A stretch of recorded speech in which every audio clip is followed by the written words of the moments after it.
Nature has built almost everything you can imagine. Animals that can survive being frozen, boiled, and thrown into outer space. Fish that generate their own electricity. Lizards that literally shoot blood out of their eyes. Jellyfish that technically never have to die. And octopuses that taste everything they touch with their arms. But there is one creature nature simply refused to build. So humans invented it anyway. We call it a dragon. When you picture a dragon, you probably see the Western version, a giant winged reptile breathing fire. But look at the monsters dreamed up by cultures that never touched each other. A serpent dragon winding through ancient China, a feathered snake god in the Americas, a rainbow serpent in Australia, a fire-breathing lizard in medieval Europe. The details shift from place to place. Underneath, though, people kept reaching for the same handful of parts. The scales and bulk of a giant reptile, the coiling body of a snake, and the raw menace of a great predator. The same monster, invented from scratch, on continent after continent. Evolution had 4 billion years and a whole planet to work with. It came close to a dragon more than once. So why did it never happen? And stranger still, why did humans invent it anyway? That answer isn't about the animals at all. It's about you. Start with the fire, because that's the part that sounds the most impossible. And weirdly, it's the part nature got closest to. There's an insect called the bombardier beetle. When something threatens it, it mixes two chemicals, hydrogen peroxide and a compound called hydroquinone, inside a tiny armored chamber in its abdomen. The reaction is so violent, it heats the liquid to nearly 212 degrees Fahrenheit, the temperature of boiling water, and blasts it out the back with a sound like a pop gun. It can swivel the tip of its abdomen to aim and fire that spray around 20 times in a row at whatever's trying to eat it. That is the closest thing to a flamethrower in the entire animal kingdom. And it still isn't fire. It's boiling spray, not a flame. In fact, no animal we know of ever evolved a way to set something on fire. So already the single most famous dragon feature is the one nature flatly refused to sign off on. Now the body. We actually have an animal we named after the myth itself, the Komodo dragon. It's the largest lizard alive today, about 10 feet long, the length of a small car, with a venomous bite that can take down prey far bigger than itself. But the Komodo is a leftover. Its ancestors were much worse. Until around 50,000 years ago, Australia was home to a monitor lizard called Megalania. It could reach anywhere from 18 feet to even 23 feet long, a venomous reptile longer than a car, and the first humans who reached Australia very likely shared the land with it. That's not a dragon, but it's a real reptile big enough to pass for one. Then there's flight, and there is a lizard alive right now that flies.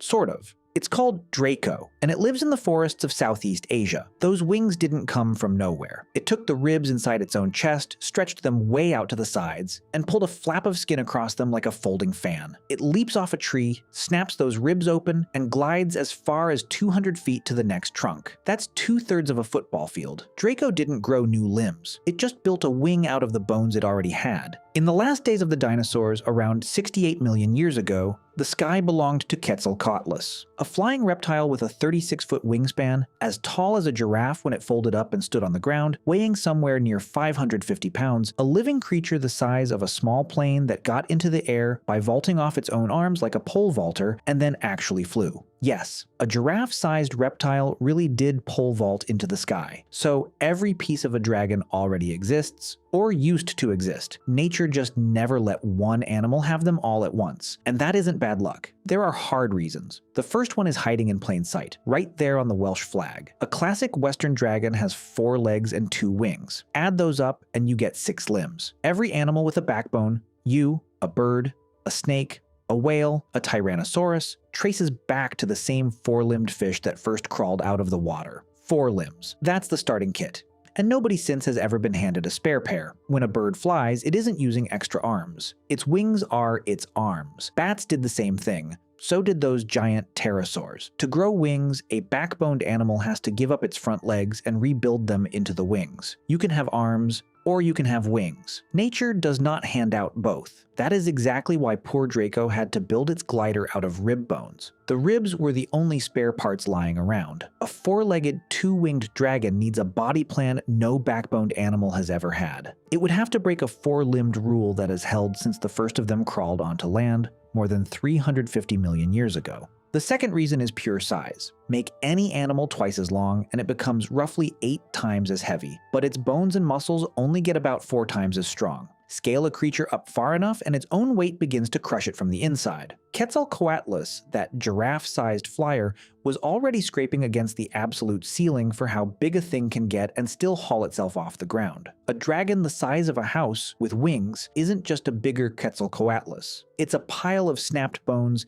that never leaves the cliff edge. And the third reason loops right back to the fire. Flying is the most metabolically expensive thing an animal can do. It burns oxygen and energy at a rate that shoves a body to its physical limit just to stay in the air. There is nothing left in that budget to also run a furnace in your chest, and evolution never sits down to design an animal towards some final goal. It just tinkers with whatever already exists, one tiny accidental step at a time. No chain of those tiny steps ever stumbled into a winged, six-limbed, self-igniting reptile. The dragon isn't blocked by one rule. It's blocked by all of them at once, stacked on top of each other. If a dragon is that impossible, that thoroughly forbidden by both biology and physics, then why on earth did everyone draw one? There are two leading ideas. The first idea is bones. Long before anyone on the planet knew what a dinosaur was, people were digging enormous fossils out of the ground and trying to make sense of them. A historian at Stanford named Adrian Mayer traced one of these cases directly. Thousands of years ago, Scythian gold miners crossing the Gobi Desert kept unearthing the skeletons of a beaked, four-legged creature we now call Protoceratops. They had absolutely no concept of an extinct animal, so they rebuilt those bones in their minds into a guardian beast, and that became the legend of the griffin. It happened on the other side of the world, too. In China, the fossils people dug up and ground into medicine were called, quite literally, dragon bones. All over the planet, humans found giant, impossible skeletons in the dirt and invented monsters to explain them. The second idea is darker, and it's about what's inside your own head. There's an anthropologist named David E. Jones who noticed something strange about monkeys. Vervet monkeys have 3 separate alarm calls, 3 specific screams for 3 specific killers. One warns the troop about big cats on the ground. Another means an eagle is diving in from above.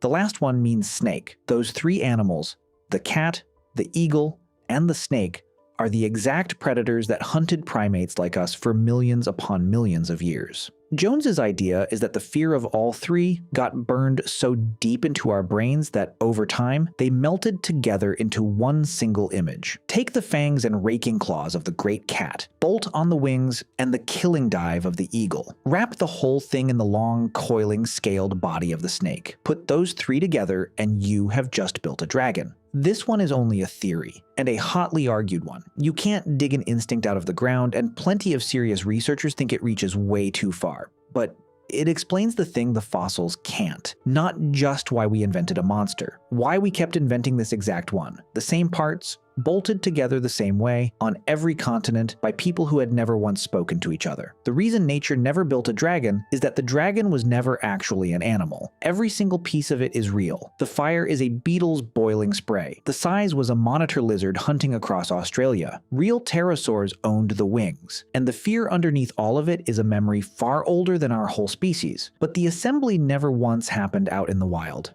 It happened in here. The dragon is the shape your ancestors' nightmares took when every predator that ever wanted to eat them got stitched together into a single body. Nature never made a dragon, but we did, out of everything that used to hunt us in the dark.